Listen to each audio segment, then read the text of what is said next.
단순한 음식이 단순한 삶을 완성합니다. 자연 식물식을 통해 몸과 영혼이 정화되고 결국 삶의 방식까지 변화할 수 있습니다. 음식이 단순해질수록 삶도 단순해지며 진정한 행복을 찾을 수 있습니다. 행복한 채굴림. 당신이 먹는 음식이 당신의 삶을 변화시킬 수 있습니다. 오늘 소개해드릴 책은 몸에도 미니멀리즘입니다. 음식이 몸을 치유하고 영혼을 맑게 하여 삶의 질을 향상시킬 수 있다는 기본 철학을 전하고 있습니다. 복잡하고 인위적인 식단에서 자연에 가까운 단순한 음식으로 돌아가는 것이 진정한 건강과 행복의 비결이라고 주장하고 있습니다. 이 책에서는 저자의 경험을 중심으로 이야기가 전개됩니다. 디자이너로서 성공적인 삶을 살았지만 몸과 마음이 지쳐가면서 건강을 잃어갔던 저자는 다양한 다이어트를 시도했으나 효과를 보지 못했습니다. 그러다 자연 식물식으로 식단을 바꾼 후 몸의 독소가 빠지고 변비와 여드름, 뱃살이 사라지는 등 건강이 회복되었습니다. 그 결과 삶도 단순해지고 진정한 행복을 찾게 되었습니다. 이 과정에서 저자는 불필요한 것들을 정리하고 자신이 진정으로 원하는 삶을 살기 시작합니다. 저자를 잠깐 소개를 해드리도록 하겠습니다. 대학에서 디자인을 전공했고 디자이너로 일했습니다. 남들처럼 성공을 위해 열심히 일했고 아무거나 골고루 먹었습니다. 아랫배가 나오고 몸이 아팠습니다. 다이어트를 시작했습니다. 닭가슴살을 많이 먹었습니다. 그러나 몸은 더 아팠고 여드름도 심해졌습니다. 배불리 먹어도 살이 빠지는 자연 식물식으로 바꾸었습니다. 독소가 빠져나가면서 여드름도 변비도 사라졌고 뱃살도 빠져나갔습니다. 음식을 바꾸자 몸이 바뀌었고 생각이 바뀌었습니다. 남에게 보여주는 삶에서 내가 즐거운 삶으로 방향을 전환했습니다. 이 책은 음식을 통해 삶을 송두리째 바꾼 그 2년 동안의 기록입니다. 그럼 책 내용을 함께 살펴보도록 하겠습니다. 나는 거짓말쟁이였다.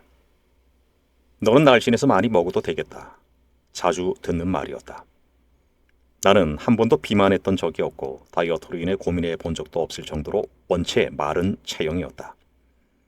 살 안 찌기는 힘들다던 고3 수험생 시절에도 엄마가 차려주신 아침밥은 거르는 법이 없었으며 남들이 다이어트 한다고 밥 양을 줄일 때도 나는 급식에 넣은 밥을 싹싹 긁어 먹었고 별다른 노력 없이 날씬한 체형을 유지했다. 물만 먹고 살찐다는 사람들의 말이 도통 이해가 안 됐다. 특별히 운동을 하지도 않았다. 남들과 달랐던 것은 군것질과 야식을 하지 않은 것이 전부였다. 수험생 시절 매점과 야식만 피해도 살찔 일은 없을 것이라 믿었다. 학창시절 내내 다이어트 같은 것은 시도해 본 적도 없었다. 서울에 있는 대학교에 합격한 후 고향인 부산을 떠나 1학년을 기숙사에서 보내게 되었다. 대학생이 되어서도 사람들이 보자마자 말랐다고 할 정도로 여리여리한 체형이었다. 그러나 잘 먹는 것이 제일 복스럽다고 생각했다. 대학교 기숙사에서 나오는 급식에서 밥이 모자라면 한 공기 더 받아서 국에 말아 먹고 반찬까지 싹싹 긁어 먹을 정도로 잘 챙겨 먹었다. 타지에서 혼자 지내는 1년이어서 그랬을까? 아니면 엄마가 차려준 밥이 아닌 탓에 마음이 허해서 그랬을까? 살은 오히려 쭉쭉 빠지더니 40kg까지 떨어졌다. 근육은 하나도 없어서 볼품이 없었고 걷다가 다리가 부러지겠다는 소리도 많이 들었다. 여리여리하다는 여성적인 이미지에 스스로 꽂혀서 그것에 반대되는 덩치가 크고 덤직한 남성적인 이미지의 남자친구들만 골라서 사귀었다. 넌 많이 먹어도 돼. 나는 더욱더 많이 먹기 시작했다. 말랐는데도 깨작거리는 것이 제일 꼴볼견이라는 생각에서였고 많이 먹어도 살이 안 찐다는 것을 보여줌으로써 주변 사람들의 부러운 시선을 즐기기도 했다. 기숙사를 나와 자취를 하면서는 혼자서 치킨 한 마리를 시켜 먹는 것이 기본이 되었다. 인용 보쌈을 새벽에 혼자 시켜서 배가 불러도 남기지 않고 기어코 다 먹었다. 웬만한 보통 남성보다 많이 먹었다. 조그만 체구의 여자가 엄청난 양을 먹어대고도 살이 안 찌는 것을 보고 사람들은 놀라워했다. 스스로 대식가라는 타이틀을 붙였다. 먹는 것을 너무 사랑했다. 스트레스를 받으면 꾸덕꾸덕한 오레오 아이스크림 한 통을 슈퍼에서 급하게 사온 후 그 자리에서 깨끗하게 비워냈다. 디자인 학부 특성상 새벽 늦게까지 과제를 할 일이 많았는데 평생 과자는 입에도 안 대던 내가 스트레스를 받을 때마다 과자를 사 먹기 시작했다. 초코바이 한 박스를 사면 배가 아무리 불러도 미련하게 한 번에 다 먹었다. 그렇게 하지 않으면 뭔가 아쉽고 만족이 되지 않았다. 인스턴트 냉동 물만두 한 봉지를 사면 처음엔 반쯤만 끓여 먹다가 결국엔 냄비에 모든 만두를 탈탈 털어놓고 그 자리에서 다 먹었다. 그렇게 해야 배가 불렀지만 속은 허했다. 나의 예전 음식 습관을 모르는 사람들은 내가 과거에 고기와 가공식품을 좋아했다는 사실을 알면 까무러친다. 원래부터 사찰 음식을 좋아하는 스님 입맛이었다고 생각하기 일쑤지만 나는 누구보다도 현대인과 비슷한 식성을 가진 사람이었다. 내가 원래 살이 안 찌는 체형이 결코 아니었음을 깨닫게 되기까지는 시간이 그리 오래 걸리지 않았다. 자취 생활을 지속하면서 이런 안 좋은 음식 습관을 유지하자 팔다리는 말랐지만 말랑말랑한 뱃살이 튀어나오기 시작했다. 그 흔한 마른 비만이 바로 나였다. 임산부처럼 배가 볼록 튀어나왔다. 나는 열심히 배에 힘을 주고 다녔다. 아무도 내 진짜 뱃살을 몰랐다. 허리가 잘록하다는 말을 듣는 것이 좋아서 몸에 딱 붙는 옷을 입고 다녔다. 언제까지 내 뱃살을 속일 수 있을까 두려웠다. 내 진짜 모습을 보면 사람들이 엄청 실망하겠지라는 생각에 마음 편한 적이 없었다. 많이 먹어도 살이 안 찐다는 나의 연기는 계속되었고 여발한 듯이 더 많은 음식을 계속해서 먹어댔다. 처음에는 장난삼아 오버해서 먹던 것이 나의 평범한 양이 되었고 배가 불러도 음식을 남기는 법을 몰랐다. 너무 많이 먹은 날은 속에서 받아주지를 않아서 토하기도 했다. 한번 개워내고 나면 속이 시원해져서 가식을 한 날은 토하기를 원한 적도 있었다. 뱃살뿐만 아니라 허벅지와 볼살도 슬금슬금 찌기 시작했다. 나도 많이 먹으면 찌긴 찌는구나. 뱃살은 어떻게든 숨길 수 있지만 허벅지 살은 숨길 수가 없기 때문에 조금 조절해야겠다고 생각할 때쯤 건강에 적신호가 왔다. 역류성 식도염에 걸린 것이다. 사실 이 병은 현대인에게 아주 흔한 병이다. 장염이나 위염으로 설사를 하고 토하는 정도는 아픈 축에 끼지도 않는다. 살면서 다들 어쩌다 겪는 당연한 병이라고들 생각한다. 역류성 식도염이 어떤 병이냐고 물어보면 그냥 소화가 안 되고 자꾸 토하는 병이라고 이야기하겠지만 솔직히 말해 하루 100번 넘게 트림을 하고 방귀를 낄 수 있는 것이 역류성 식도염의 증상이다. 100번은 가장 아니냐고 놀랄지도 모르지만 역류성 식도염에 심하게 걸려본 사람이라면 공감할 수 있다. 말 그대로 위에 있는 음식물들이 식도로 역류해서 염증을 일으키는 병이다. 너무 많이 먹어대니 위에서 이제 제발 그만 음식을 넣으라고 다시 밀어내 보내는 것이다. 이 과정에서 속에 가스가 가득 차니 속이 부글부글 거린다. 몸이 예전 같지가 않았다. 치킨을 먹고 싶어도 먹고 나면 속이 안 좋아서 한참 동안 트림을 냈다. 소화가 안 되어서 새벽 늦게까지 잠을 잘 수가 없었다. 나는 꽤 심각했다.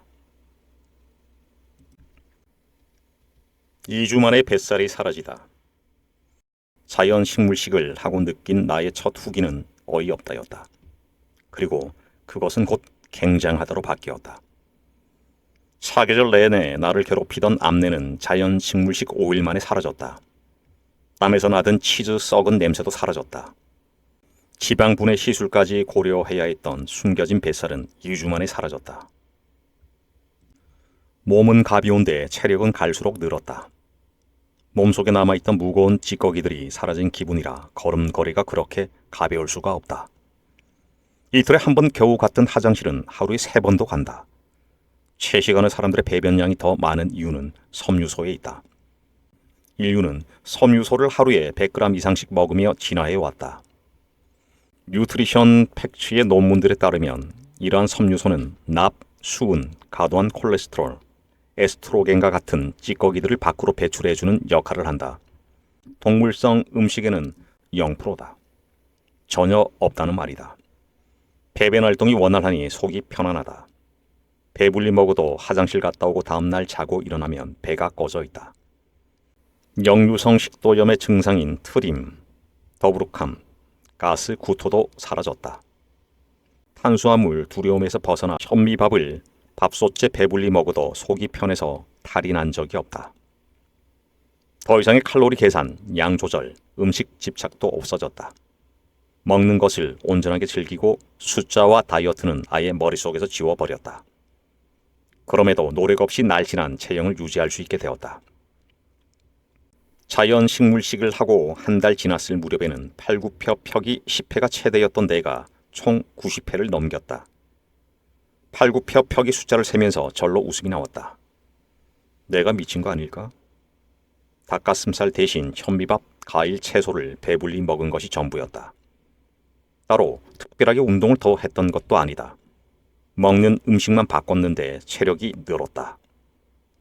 운동하기가 수월해지자 팔 근육이 눈으로 확인 가능할 정도로 빨리 자랐다. 2년간 닭가슴살 뜯으면서 근력 운동을 했던 나 자신이 안쓰러울 정도였다. 피부에도 변화가 생겼다. 나는 피부가 원래 안 좋았었다. 나의 콤플렉스는 항상 피부였다. 중학생 때부터 한홍성 여드름과 지복합성 피부로 고생했다. 교실에서 제일 여드름이 많은 사람 중 1, 2위를 다툴 정도로 얼굴이 붉고 아픈 여드름이 바글바글했다. 기름기가 넘쳐서 기름 종이가 없으니 하루를 버티지 못했다. 여드름을 없애기 위해 안 해본 것이 없다. 한약 먹기, 여드름 짜내기, 여드름 패치 붙이기, 비싼 화장품 사기, 연고 바르기, 레이저 시술하기, 피부에 좋다는 음식 먹기 등등. 피부에 시금치가 좋다고 해서 엄마에게 시금치 반찬 해달라고 그렇게 졸랐었는데 그 경험 덕분에 지금도 시금치를 잘 먹는다. 피부가 좋아진다는 광고에 희망을 걸고 돈을 쏟아부었지만 늘 제자리 걸음이었다.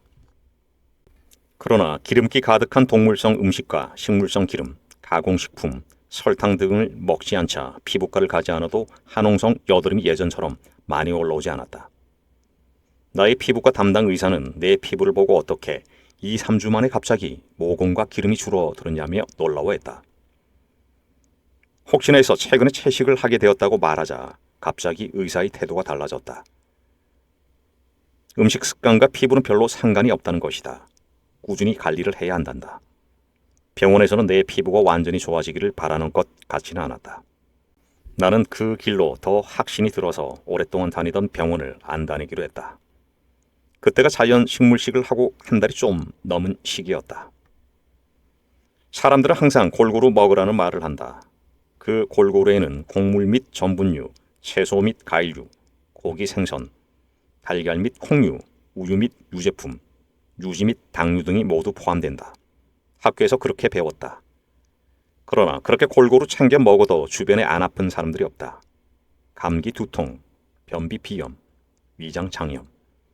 우린 칼슘이 많다는 우유와 치즈, 아이스크림, 버터 이런 것들을 그렇게 많이 먹는데 어째서 골다공증과 관절염에 걸리는 것일까? 우린 오메가3가 많다는 생선을 그렇게나 많이 먹는데 어째서 치매와 심혈관 질환에 걸리는 것일까? 병원에 가면 이런 것들은 병으로 쳐주지도 않는다.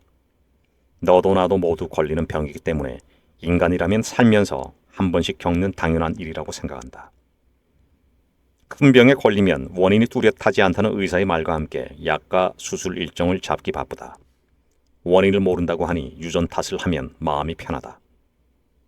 생활 습관을 바꿔봤자 별 효과가 없을 것이므로 지금처럼 안 좋은 라이프 스타일을 유지해도 무방하기 때문이다. 음식을 바꾸고 인생이 바뀐 사람들. 내가 했던 것은 그냥 단순한 자연의 이치를 따랐던 것뿐이다. 배고픔을 참지 않아도 체중 유지가 너무 쉬워졌다. 내가 운영하는 자연 식물식 블로그에도 많은 사람들이 동물성 음식과 설탕, 가공식품을 줄이고 통곡물, 과일, 채소 위주의 식사를 한 후 신체적으로 어떻게 달라졌는지 공유해 주었다. 가장 많이 하는 말은 화장실을 잘 가게 되었다는 것이다. 아침마다 과일로 식사를 한 후 변비가 사라졌으며 배불리 먹는데도 살이 빠졌고 보기 좋은 날씬한 체형을 유지하게 되었다. 소화가 편하다. 위염과 장염이 사라졌다. 일상생활 속에서 체력이 늘고 운동량도 늘어났다. 운동량이 느니까 체지방은 빠지고 근육량이 증가했다. 피부의 염증이 줄어들었다. 생리통과 생리 전 증후군이 줄어들었다. 잠을 잘 자게 되었다. 피로 회복 속도가 빨라졌다. 콜레스테롤 수치가 내려가고 인슐린 민감도가 개선되었다. 오랫동안 달고 살던 두통약과 작별했다. 이런 헤아릴 수 없는 많은 체험 수기가 올라왔다. 네, 책 내용은 여기까지 살펴보도록 하겠습니다. 이 책의 핵심 메시지는 음식이 우리의 몸뿐 아니라 영혼과 삶의 방향까지 바꿀 수 있는 강력한 도구임을 말해주고 있습니다.